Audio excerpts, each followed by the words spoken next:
Hi, this is Brian King again. I'm an entrepreneur and business relationship coach. I'm here to help executives and entrepreneurs transform the conversation between their ears and between themselves and their peers so that they can create more empowered and productive teams. You ready to get started? Awesome, because today you're going to experience a transformational story and learn how to overcome your own fears through our interview, or my interview rather, with Dale Spencer. He's a professional speaker, award-winning film producer, and a business role model whose life was changed forever after a preventable accident at age 20, which left him paralyzed. Dale will share this personal story in overcoming adversity and rising to the top of his profession. So without further delay, welcome to the show, Dale. Glad to be here, Brian. Thank you. Oh, it's my pleasure. Now, please start by sharing with us that fateful day that changed the trajectory of your life and led you to become the person you are today. And by the way, interject whenever you can. So everything is good here because it's definitely a story that is simplistic but has a lot of complexities. And I know that sounds like divergent right there, but it'll make sense. And I have ADD, so I live for tangents. Excellent. Well, I love it. I love it. So soapbox begin. All right. So, I have not been in the wheelchair all my life.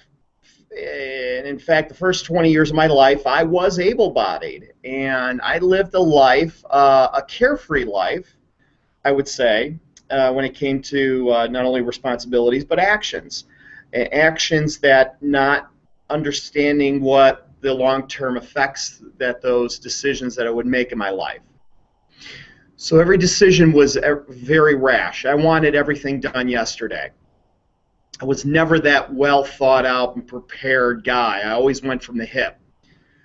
And to give you an example, I do love throwing this story out there because I did a lot of sports, wrestling, baseball, the list goes on and on.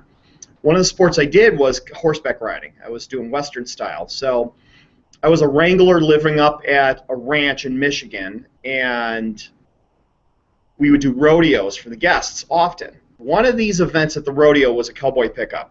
So picture a huge oval-shaped corral, the guy on the one end on a horse standing there, and I'm on the other side of the corral standing. Gun goes off, timed event. He gallops towards me as fast as humanly possible. We're just barely slowing down, and I would have to run and chase the horse, and I would actually jump onto the back of the horse, and then we would run into the corral all the way to the end, and then, see who had the best race. Now I could have broken my neck, my back.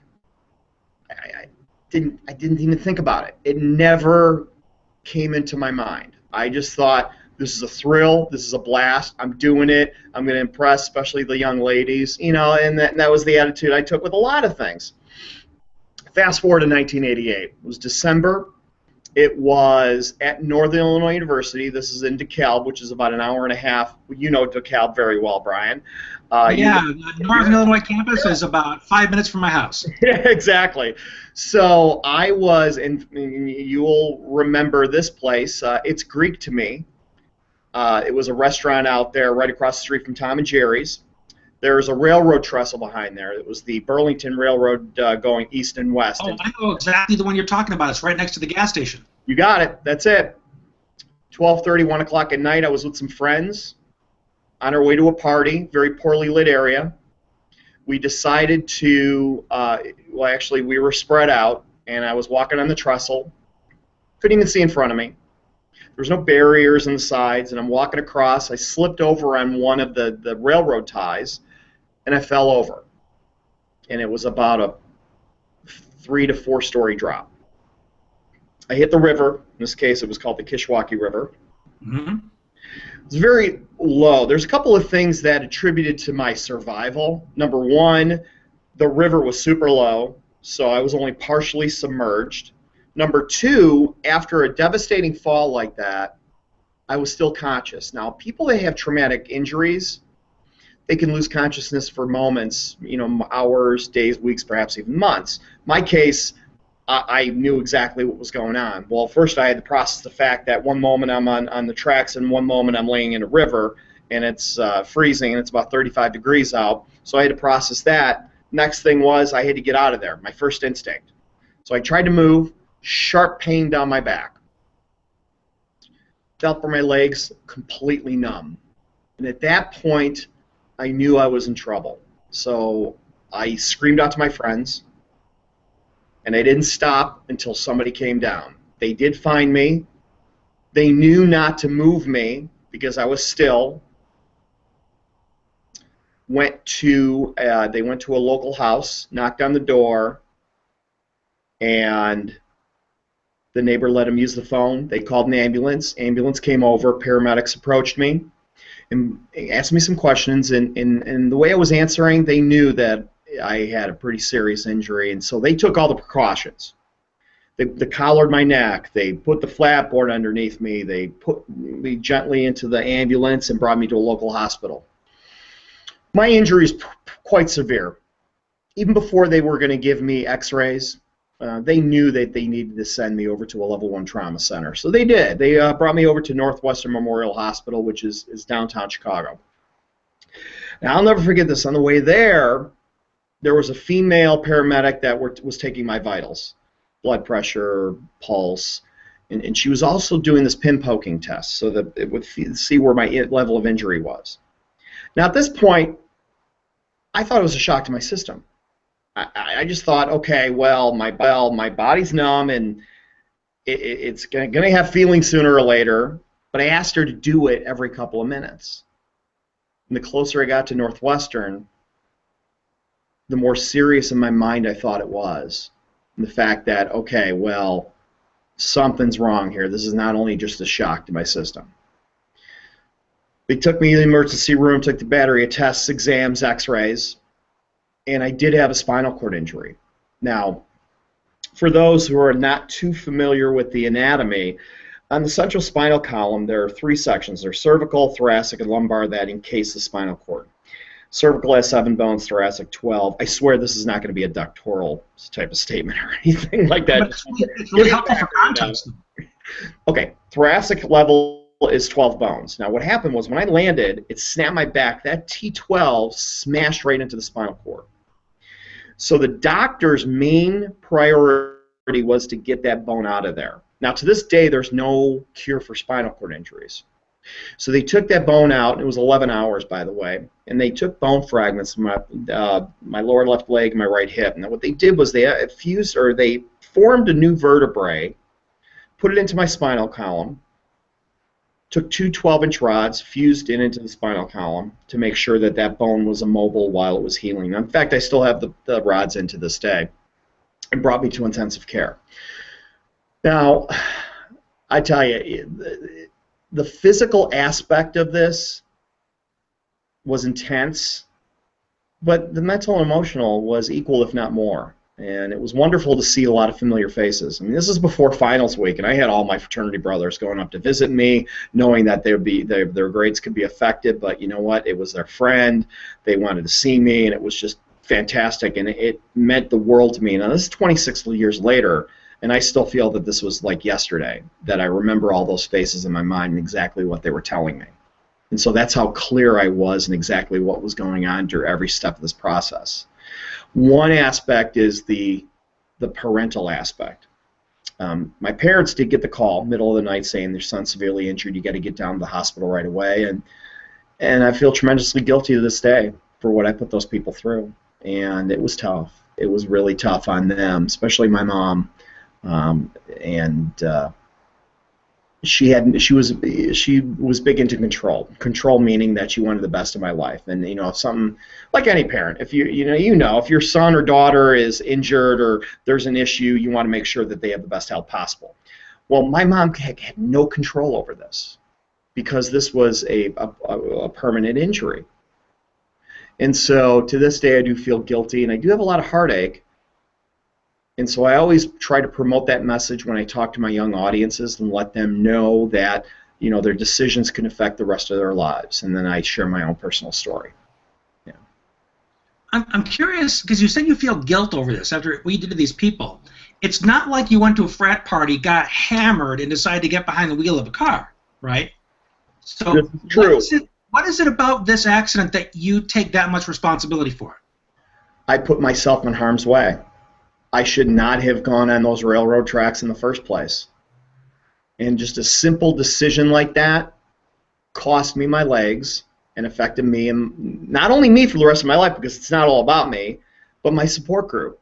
That affected those people because of the decisions that I made, whether it be physical, mental, financial. I mean, it was a tough time. It really was. That 8-9 months before I went back to school was incredibly tough, because going through all your feelings that okay, am I going to survive? Am I ever going to walk again? Am I ever going to be independent? Am I going to go back to school? Am I ever going to graduate? Am I ever going to get a job after I graduate? All those feelings going through my mind.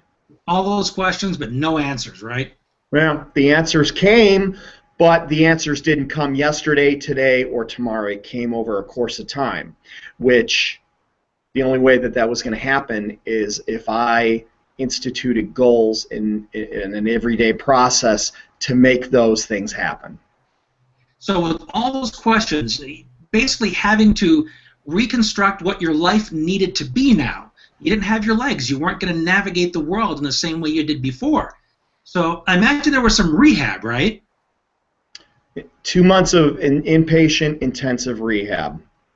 So you're going through rehab. You're going through the emotions. You're going through the thoughts. You're going through the guilt.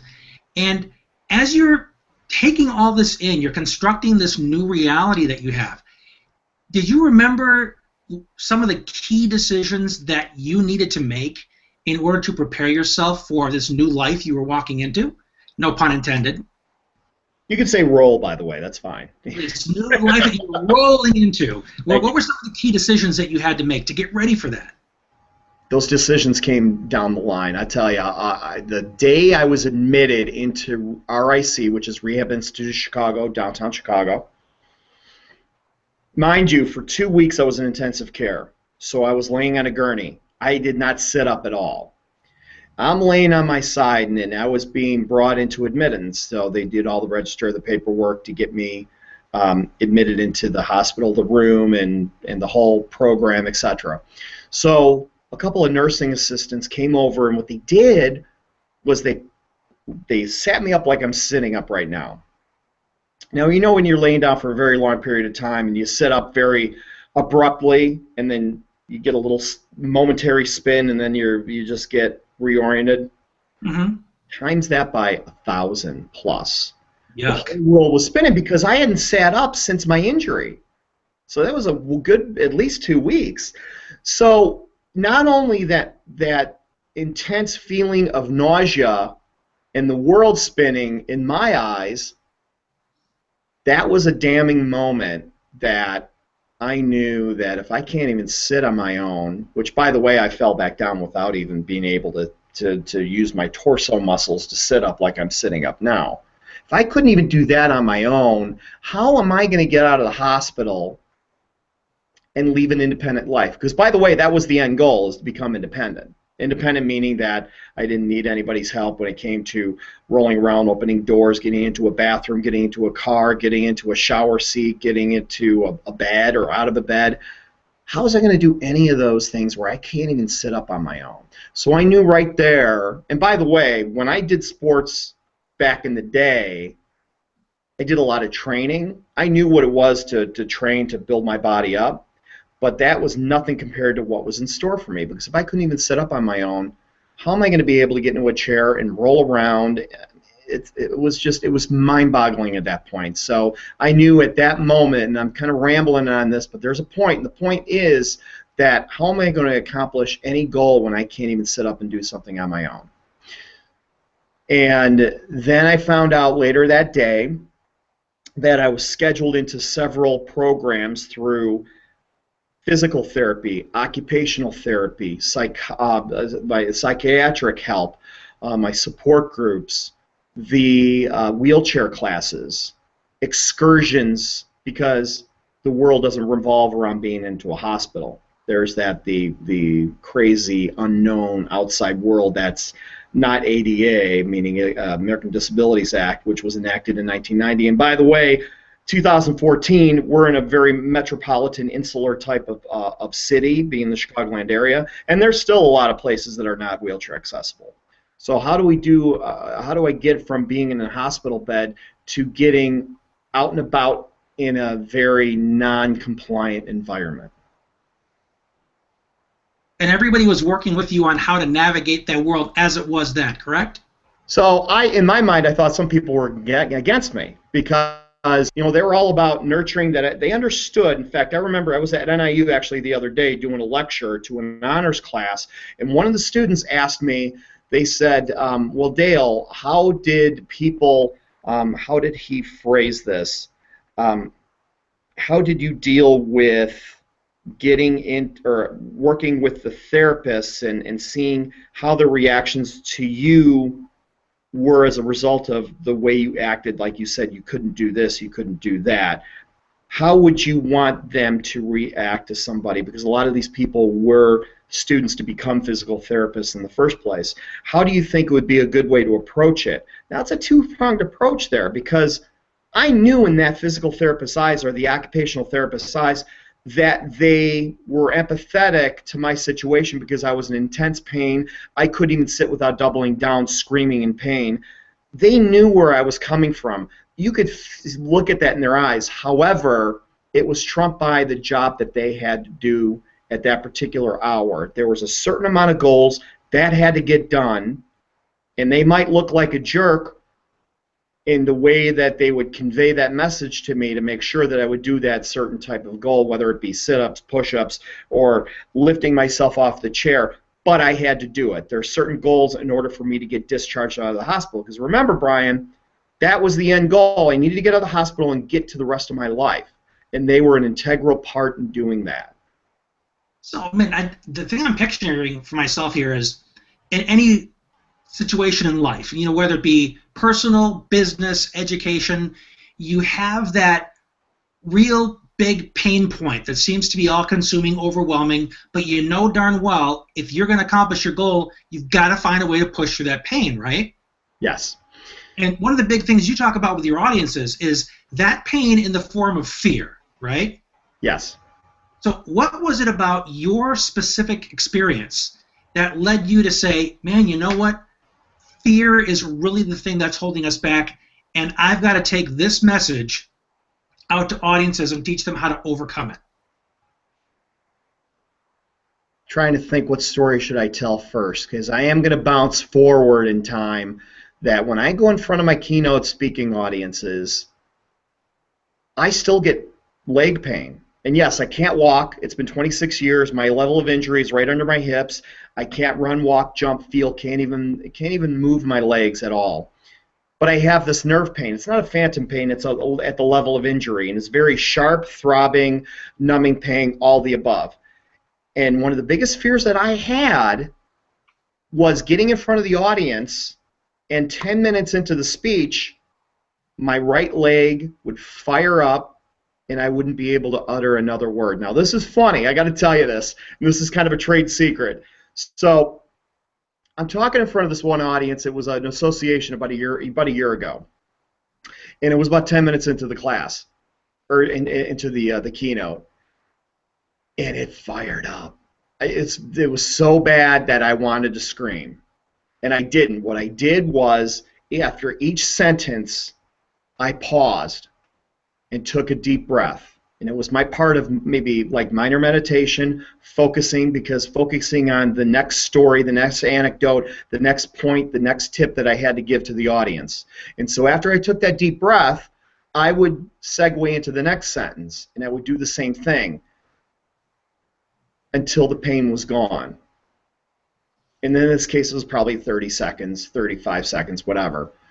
And at the end, you've done speeches before where after you did the speech, people come up to you and ask you questions or bring up a point or a story in their lives. Well, somebody came up to me and they said, Dale, I got to tell you, this is a really impressive speech, but really, really hit me was when you paused, and it was like you could hear a needle drop in the room, that people were on the edge of their seat to try to hear the next word that was coming out of your mouth. Not knowing that the whole reason I was doing it because I was on fire and pain. So I'm thinking to myself, okay, well, this fear really actually gave me fuel for success in that particular speech. So from now on, that gave me another tip to utilize to help be more intense when it came to my presentation. And I've grabbed something like that and moved it on. Now, back in the day, when I was first on my job in real estate and given presentations, the pain would overcome me, and I didn't have those meditative skills. I didn't have those focusing skills. It didn't happen to me overnight. And I remember I was focusing on a vice president of this bank, and I was visibly shaking because I was in so much pain. He just stopped and he said, "Dale, are you okay?" And then I had to, be honest with him. I'm all about transparency and let him know that here's the situation. So it wasn't overnight. It took time, but that focus to have that end goal trump to the minor physical pain that I was dealing with gave me fuel to make sure that that end goal would be done. So necessity is the mother of invention. You were in a situation where you had to turn it into something you could use because you had goals there that were not going to be denied. And if you were to say, "Okay, sorry folks, I know you came all this way, but I'm in too much pain, I got to quit now." You knew you had to transform it somehow, and that's exactly what you did. I did, but there are moments, because we are human, that we say they have that fleeting thought, and you're like, well, maybe I can just reschedule this event. No, I can't reschedule. I got a contract. I've been paid 50% up front. I have an obligation to share with my audiences, and that's the other fuel for success, too, is because even though that pain is so intense, one of the reasons, or actually the first reason that I started this keynote business and I asked myself is the why. Why am I doing this? And the reason I'm doing this is to help people in life. Now, what I did several months ago, I printed out my mission statement and I posted it on my office wall, and it says, to promote my keynote speaking business on a global scale in order to help people overcome fear in every aspect of their life to arrive at success. Every decision that I had made in my business has got to be in congruence with that mission statement. And I say this for whoever is building a business, they've got to ask themselves why. The how, the what, the where, that all comes later. It's got to be that why. And that is what drives me to this day. Beautiful. One thing I have to share with you, when you were talking about that pain, it was like you were inside my head. Because I know that I might have mentioned this to you when we were preparing for this conversation. You did. I have a physical condition called Ehlers-Danlos syndrome. It's progressive. It's making it harder for me to walk. I have to use my cane more, and I'm noticing the doors that do not have push plates to open those things up because it's hard to keep my balance and pull a heavy door open at the same time. So I'm noticing those poor ADA compliances that you're referring to. And one of the biggest problems with the EDS is the nerve pain. Last night I had to take my older boy to a college fair. They didn't have chairs for people to sit down. I was standing in line for long periods of time. It wasn't long before my feet felt like they were on fire. And when that starts, there's not a darn thing you can do about it. And like you discovered on the stage, sometimes being mindful of your breath is the best tool you've got. It's like riding that wave, that sharp surge of pain that you feel. You take a deep breath in, you breathe it out, wait for the pain to pass, and that can really make a huge difference. It does. A couple of responses to what you just had to say. So now you had mentioned that you do at times need aid of a cane. And put this into perspective too, because this was actually taught to me when I was in rehab. So I would be in a wheelchair class, and they would say, okay, Dale, here's the door. How are you going to open it? How are you going to go through it? I not only had to develop a plan A, but also a plan B. My plan A was just to open the door. Well, if they open the door, it's a heavy door, and all of a sudden I lose my balance, I could fall out of the chair. What's plan B? Plan B is to grab that door, pull it open, and hold that wall at the same time. Grab the frame of the door, push myself through, and make sure I'm going through that door. So when you're going to a place that is perhaps might be more difficult to navigate, make sure that you have that split-second decision-making skills as they utilize the critical thinking where you needed that plan A, And if it doesn't work, you need to rely on that plan B. And every time I do something and I'm rolling around, people are like, oh, Dale, just rolling around, going, beating point A to point B and this and that. And I'm like, yeah, I get around pretty quickly. However, my wheels are always spinning because 2014, we do not live in a wheelchair-accessible environment. I mean, it's not perfect. There are places in Chicago, the city of Chicago, metropolitan city, that there are still buildings because they were built before a certain year that unless they have structural renovations, they don't need to comply with the accessible guide, the federal accessible guidelines. So am I going to complain about it? No. Plan A was trying to get into this place of business. If I can't get in there, guess what my plan B is? My plan B is to utilize that cell phone to call the person in there and said, hey, you know what, I'm in a wheelchair and you got a step and I need help up this. Can you come outside and help me out real quick? I don't think I've ever had a time where people say, no, I'm not going to help you. I mean, I've been in this chair for 26 years. Not to say that it will ever happen. It would never happen, but to this point it has not. People are inherently good when it comes to somebody asking for help. And I guess I've been lucky. So, again, that's my plan B. You utilize your support groups, not only family, friends, but there's people around that can help you. Absolutely. And I've utilized that critical thinking in many of occasions. One of the things you just pointed out, which is beautiful, and this is something that I teach all of my clients, is it is absolutely an essential quality of a business leader, manager, human being for that matter, to be resourceful. To be open to the opportunities in front of you, the solutions that the environment provides you, instead of thinking that you have to be the self-made, one-stop shop, do-it-all person. You have to be able to see that there are things outside of you that you can bring towards yourself in order to help you accomplish your goals. And that example of trying to figure out a new way to open a door, trying to figure out how to get into a building that doesn't have a ramp, you need to consider what resources are out there that I can utilize in order to still meet my goals.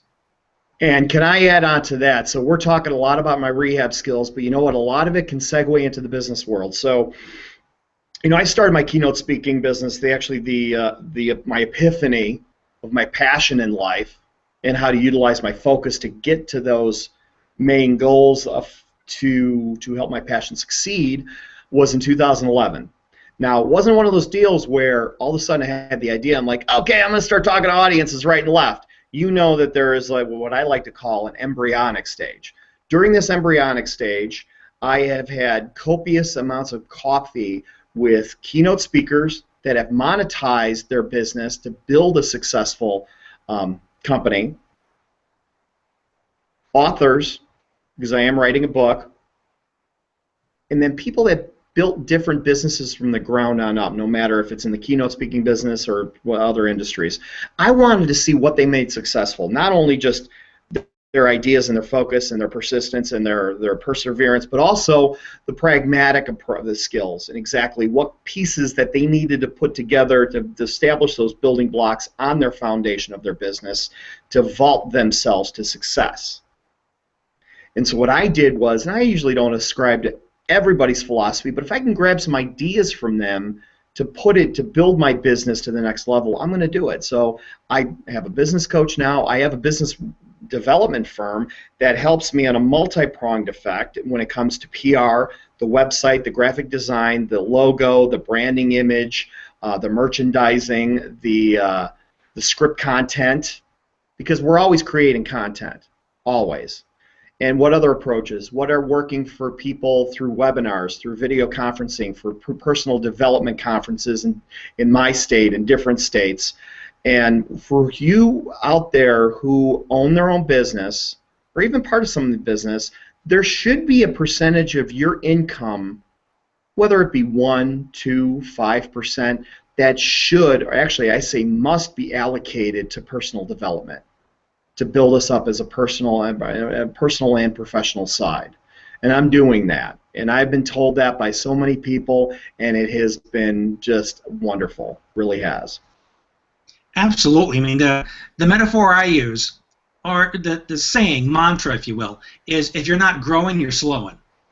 Yeah. You know, the journey's never over. Seminars. Yeah, the journey's never over. There's always work to do, and you're always bettering yourself. It's a daily effort. It's just a daily effort. Absolutely. Now, you and I are both entrepreneurs. Yes. We're working for ourselves a large part of the time.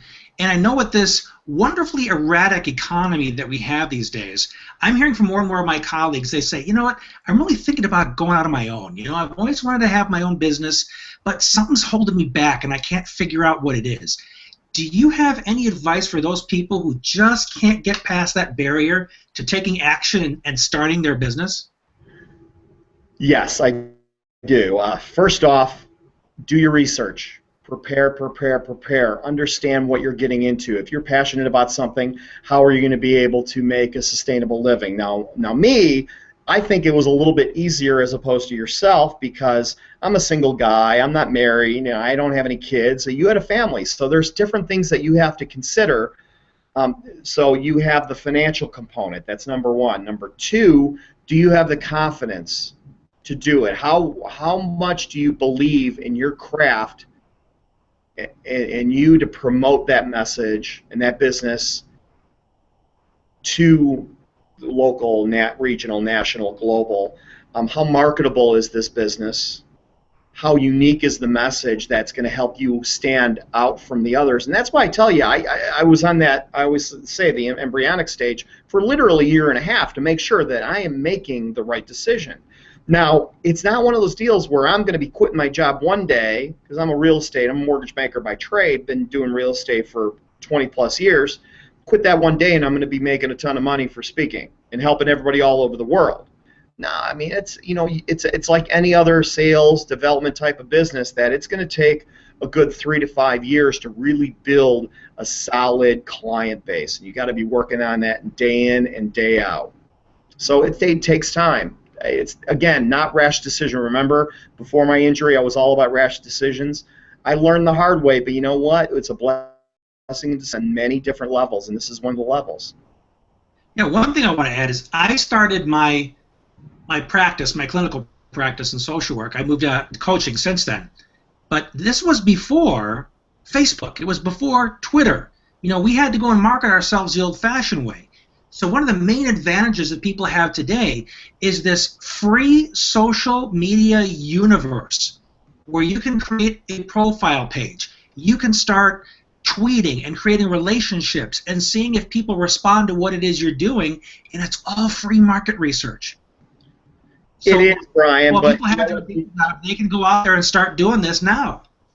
So I look at social media as a wonderful way to market myself on a global basis. Remember that mission statement, to a global basis to help people overcome fear. It is not the end-all be-all, though. Oh, you're absolutely right. There's it's one tool. Yeah, it's just one tool on that, because to build your clientele, you need to still get on the phone. You need to still market yourself. Yeah. And email helps because you could PDF all of the ancillary material over to them and they can read what all you're all about. But it also comes to that phone contact, really connecting with people and talking about what your message is, because you know what they're going to hear inside you? They're going to hear that passion. They're going to hear that conviction in your voice. And if you believe what you do so much, that's going to really resonate to the people that you're talking to. You and I first met face-to-face a couple years ago in a coffee shop. Yeah. That was part of the copious amounts of coffee. Yeah. You still need to get out of your house. You need to go and be in people's presence and feel their energy. Yeah. So, thank you for that clarification. It's absolutely essential. You're welcome. Do you have any parting thoughts? Let's say someone wants to start a business. Somebody's already in a business, and they know they need to take some risks to grow, but just are afraid to take those new chances. What advice do you have for them? You can do a lot of the work yourself. You need to rely on your support group. Now, when I say support group, I don't mean just a support group for people in rehab or anything. Your support group, I mean your friends, your family. For me, they were business professionals. When I started my keynote speaking business, you know what I did? I utilized my mortgage database. I called people, looked at the LinkedIn connections, and see what kind of business that they were in, and to help my target audiences, because I have actually two targets. My one target is finance associations and private companies and healthcare organizations. So what I would look at to see that the people that I would have the most synergy with, give them a phone call, say, hey, you know what? I really want to talk about our respective businesses. I wanted to tell you exactly what I'm going to do, and maybe we can help each other out. I would set the coffee up with them, get together with them, and see if we can develop and further cultivate that B&B, or in other words, business-to-business relationship. Maybe that person that was a mortgage client of mine, that I may not even know that they know some people that would be decision makers in companies that would hire me for keynote speaking. And I've actually built my business one of the biggest ways of doing that, specifically just getting together for coffee, organically grow that conversation, because you know what, your friends that you went to school with, you don't know who they know that might be able to help your business. Ask those questions. Yeah, there's so many people that don't look beyond the 1 degree that they have in their lives. They say, well, I don't know anybody who does that. Well, the world is bigger than who you know. Yeah, don't talk to your friends. Yeah, don't think out of the box. Kick that box out of the way. Don't even look at that box. You know, there's so many different ways that you could develop your own unique branding, and that's one that helped me as an incredible baseline of what my speaking business is today from those relationships. Yeah. This has been marvelous. I mean, your story is a classic example of, not to minimize it, but how to take lemons and turn them into lemonade, and buckets of lemonade. I appreciate that. It's just goes to show that no matter how hard you get hit down, if you ask yourself, how do I use this? How do I turn this into opportunities instead of seeing it as a barrier, an obstacle, or an invitation to stay down? Yes. And you've really illustrated that beautifully. And I really want people to follow up with you, because I know you have a lot more to say, a lot more to offer. So where should we send people who want to learn more about Dale Spencer? Sure. Okay, so my website is www.dalespencer.com. That's DALESPENCER. Facebook, you can go to Dale J. Spencer. That's my business and consulting page. Number 3, Twitter. My handle is D Spencer Fear Not. And those are the best ways to get a hold of me. Absolutely. My email address is dale@dalespencer.com. If you ever have any questions to ask me, I'd be more than happy to help out. Beautiful. I hope these folks follow up with you. And thank you, everyone who's watching this, for joining us. Please share this episode with anyone you feel that could benefit from it. And I think it's fair to say just about anybody. And don't forget to visit my website, which is brianrking.com. And feel free to send me an email. Let me know how this has been helpful for you. Let me know about some other topics you would like covered. And let me know if this episode has been helpful. So, thank you again for joining us. Until next time, this is Brian King saying, thanks for being you. Thank you.